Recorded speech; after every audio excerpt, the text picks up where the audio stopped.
one of the things that I appreciated about Will's belief in all of us, because it wasn't just Black Eyed Peas, it was management, it was everyone that's part of the team. Will believed in all of us. And at a young age, to have that innate understanding and awareness to be able to say, you know what, you got something, you got something, Tab, Fergie, J. Ray, Kim Hill, all the beautiful people that contributed to the journey. That's pretty amazing, bro. You as a leader, as a voice, as a person that advocates for talent, for nurturing talent, without us being a freaking label. Like, you understood the methods at a very young age, even before I was in Black Eyed Peas, when you did that with Ab Clan and Eazy saw something in you when you were a 16-year-old kid. And that right there is a testament to your leadership and your greatness. So I just want to say thank you, Will, because your belief in me has allowed me to grow. You planted a seed as Tab, you got this thing, you can grow, you can really fine tune yourself and become a better version of what you were in the past. So thank you. Yeah, like when we first started, thank you so much, Tab, for seeing that and pointing that out from your perspective. Because when we started the piece, like, I like to rap, I like to battle rap, I like to like put like metaphors together, similes and just like freestyle. And when we started the Black Eyed Peas, I remember people would say like, Taboo's in the Black Eyed Peas? I'm like, yeah. He was like, but is Taboo the best rapper? I'm like, yo, Tab's the best Tab. What are you talking about? Like, not everything, you got to be able to see what somebody's actually freaking dope in. And you are the dopest Tab. And look what that dopest Tab did for the Black Eyed Peas. You know what I mean? Like, you not in our group, it wouldn't be what it is. And the energy that you bring on stage, the energy that you bring on the mic, the energy that you bring in interviews. And that's why when we started this podcast, I'm like watching you talk. I saw your podcast. I'm like, yo, Taboo's a different Tab. It's like, you're prime time. Like, you know what I'm saying? Like, you're really, really dope, bro. Thank you. It's humbling again. And this is not like a love fest. It's just an appreciation for our friendship, our brotherhood. Ladies and gentlemen, we've been friends since we were 16, 17. Sorry about that, App. 14. And to see the growth of us, not only as kids, but to be men and continue our love and our appreciation for each other, even outside of the Black Eyed Peas. Like, that's a testament to the brotherhood that we've attained throughout the years, good times, bad times. You know, they were there for me when I battled cancer in 2014. They were there for me when I overcame addiction in 2007. So the fact that we've had resilience, the fact that we've had moments that have nothing to do with monetary gain or fame or fortune, this is a testament to our love that we have as brothers. So I appreciate that. So we've never been in a fight. We've never yelled at each other. And Taboo, he's done things that were like worth yelling at. Many times. Like when we're on tour, when Taboo was like, you know what I'm saying? Jack Sparrow. He was like Jack Sparrow, you know, the drunken pirate on tour. Yeah. Many moons ago, ladies and gentlemen. But the way we handled it was like delicate because we knew that as a crew, let's not fight. Like, there's no need to yell or scream. And the only time I've ever screamed or yelled at Tab was because he didn't come to the studio. Now I got to bring my podcast to the studio. I don't want to get yelled at. You know what I mean? Like, me and Al, we've never had an argument. Never an argument, which is freaking crazy. Yep. Never. Oh, one time. What was it? We went to South Africa. Hey. Oh. Whoa. And Apple had a cigarette. Oh. He had a cigarette, dude. I'm like, yo, why you smoking cigarettes, dude? Like, you smoke cigarettes, dude? Yeah, that's bad for you. Yeah, bad for you, bro. You can't be smoking cigarettes. South Africa. That was the only time you get cigarettes there. Yeah, you can't smoke cigarettes. Buy cigarettes there. But it's like a true freaking family bond of like, and what we were able to do is just like extraordinary. And the P's are the P's because we really try to connect hearts and minds and bring joy. And I just want to point this one thing out before I move on to other parts of our career. Apple, he came to America in 1989, right? He's only been speaking English for about a good 7 years. And there's this one song that he wrote before we recorded this, like in 1993, 94.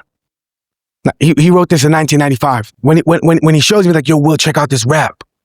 So he recites this rap for me, and the first verse, I'm like, because usually I would do the first verses, because I spoke English. So let me kick off the verse, and you come second. But when Apple wrote this, I'm like, yo, bro, that's so dope. You should go first. He's like, I should go first. You want me to go? You want me? No, he said, I should go first. I should go first. I should go burst. I'm like, yes, bro, you should go burst. You should go burst and burst. And so check out the intro of the verse, and is the reason why. And so there's 2 verses on this, 2 songs where he starts it off because his verse was that freaking dope to a person that's only been speaking English for like not even a decade. Focus on this. The ear seductionist, more than lyricist in this rap metropolis. I'm more like an activist. I give it to you all. The presentation will make you have a ball. Sounds are conceiving, causing you to meditate. Manipulate your mind with hypnotical legislate. We fall from, I'm like, yo, wait. What did you say? Manipulate your mind with hypnotical legislate? What are they teaching you in ESL?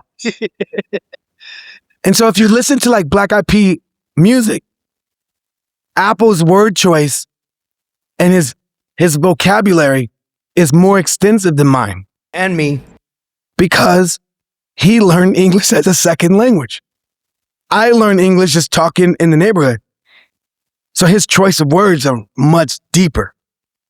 And so for all those folks that are making fun of freaking kids in school with English as a second language that speak 3 or 4 or 5 languages, you better language up. Yep. Because it shouldn't be cool to only know 1 language. It's actually really cool to know 3 to 4 languages. That's the coolest shit in the world.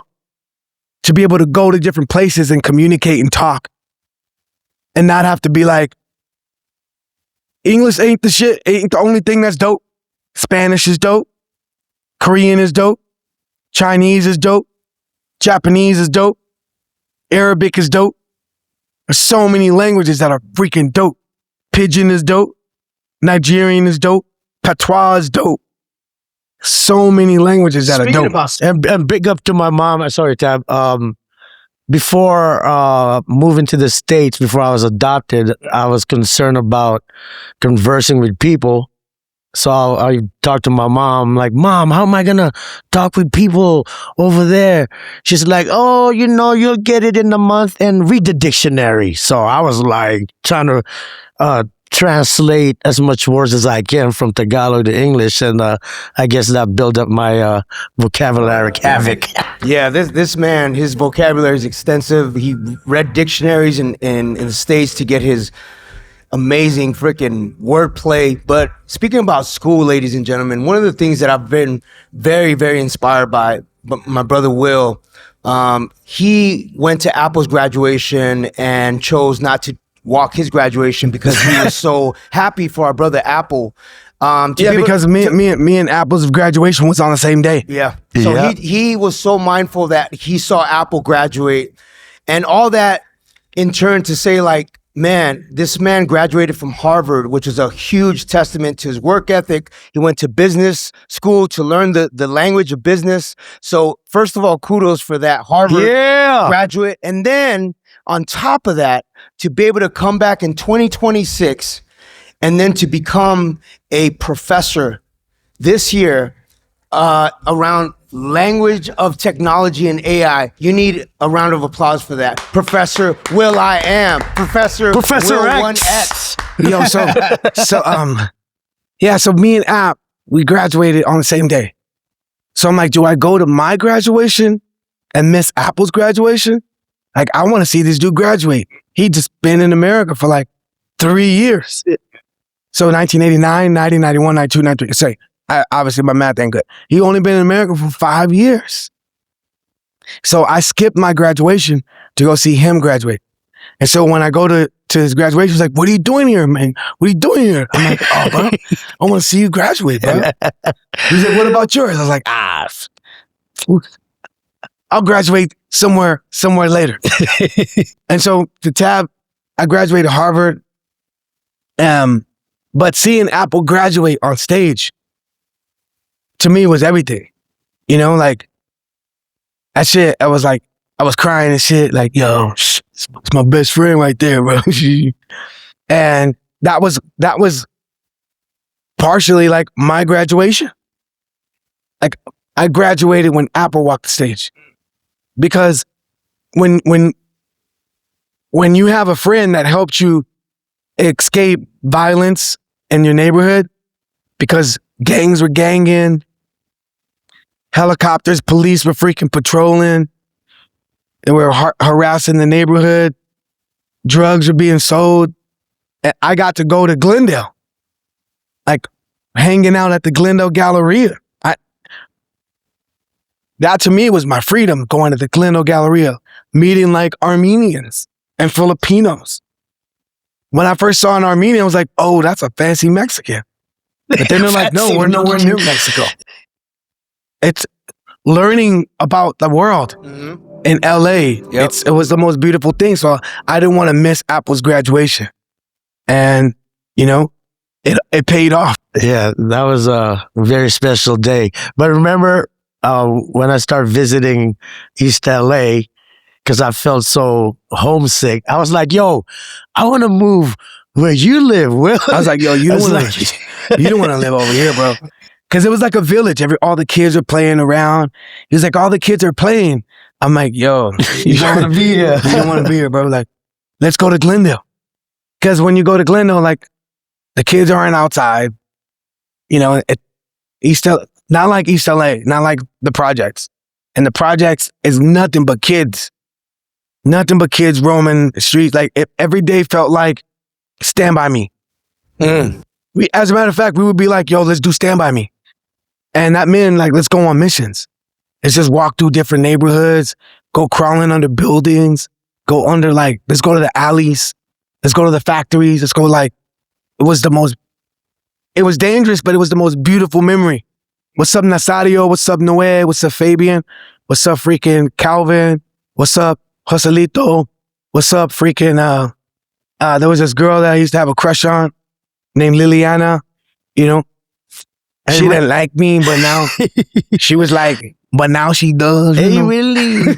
Hey, remember when we used to walk to the furniture store to pay your mom's layaways? Oh, yeah. My mom used to have, like, we rented our furniture. So I'm like, yo, come with me to go pay my mom's furniture bill.